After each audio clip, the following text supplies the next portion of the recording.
Bonjour, je suis Marie Delevain-Fosse, je suis une sœur de la congrégation de Notre-Dame de Montréal et je vis la mission actuellement en Belgique. Donc j'ai la particularité d'avoir vécu la mission pendant 17 ans au Canada, 3 ans à Jérusalem et me voici envoyée d'une façon nouvelle dans mon pays d'origine pour une mission.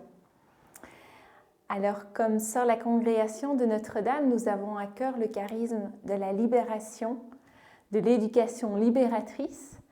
Et c'est à travers la Bible que je réponds à cet appel, la parole de Dieu qui nous éveille et qui nous ouvre aussi à écouter cette parole profonde qui nous habite et oser l'exprimer en souhaitant aussi vivre la même chose avec les autres.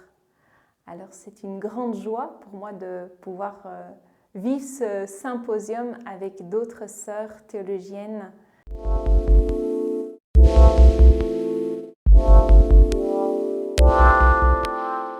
Alors ce qui émerge actuellement de notre symposium, c'est d'une part toute l'importance de nous relier les unes aux autres à travers nos différentes expériences. Et il est riche de pouvoir raconter chacune son parcours, son histoire et de se laisser rejoindre aussi par le parcours et l'histoire des autres. Et nous souhaitons pouvoir contribuer à renouveler l'identité de la vie religieuse féminine apostolique et en particulier dans une dimension interculturelle où l'importance de l'écoute et l'habilité à écouter d'abord chacune ce que nous portons au plus profond de nous-mêmes, avec ce que ça implique comme silence, comme temps pour se poser.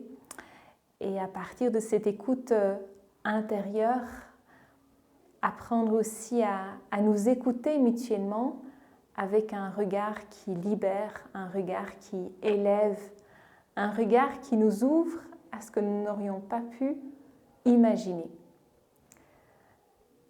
Et pour cela, eh bien, nous reconnaissons aussi que nous avons des défis à traverser, le défi des abus de pouvoir, le défi du racisme, le défi aussi de la mondanité. Et c'est ensemble que nous voulons grandir et partager aussi nos réflexions, ce qui nous fait vivre.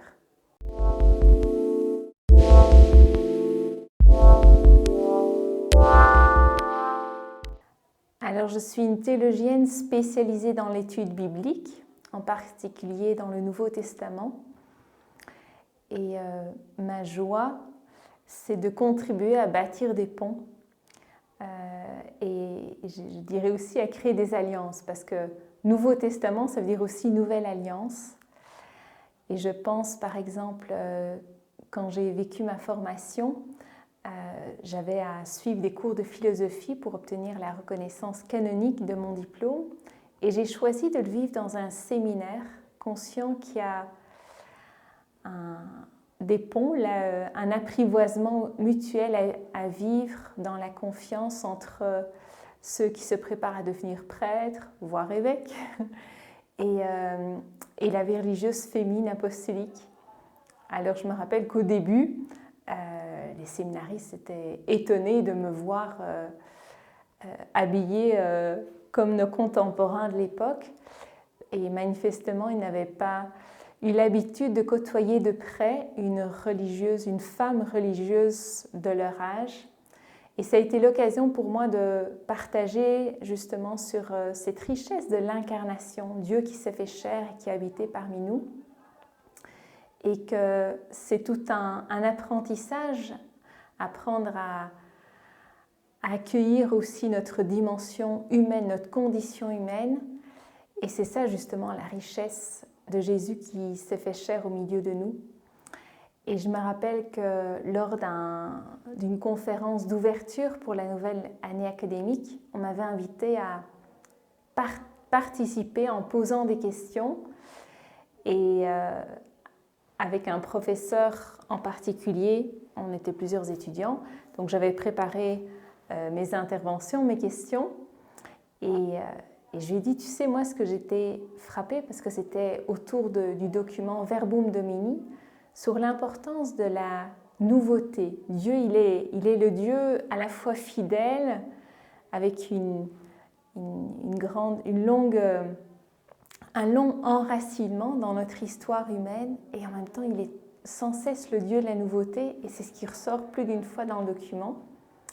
Et je lui avais dit, qu'est-ce que tu en penses qu'on puisse aussi, à travers cet exposé, cette intervention ensemble, vivre une expérience de nouveauté. Ah, elle me dit, je trouve ça très passionnant ce que tu proposes, que ça a plein de sens. Et alors concrètement, comment tu vois ça? Et je lui avais dit, qu'est-ce que tu en penses? Alors que moi, je suis invitée à te poser des questions, et bien qu'à la fin, ce soit toi-même qui me pose une question et qui me permette de partager ce qui me fait vivre, ce que je trouve d'inspirant. Et il a trouvé ça plein de sens, et c'est ce que nous avons vécu. Puis manifestement, l'assemblée qui était présente, plus d'une centaine de personnes, a été profondément rejointe, puis s'est mis à applaudir.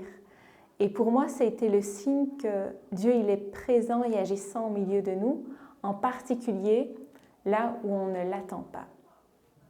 Alors, c'est une joie de continuer à relever ce défi ensemble, en nous reliant les unes aux autres, pour faire de la théologie, pas simplement à partir de notre expérience personnelle, mais aussi d'une façon collégiale. Et c'est ce beau défi que nous voulons relever comme nouvelle génération de femmes religieuses théologiennes.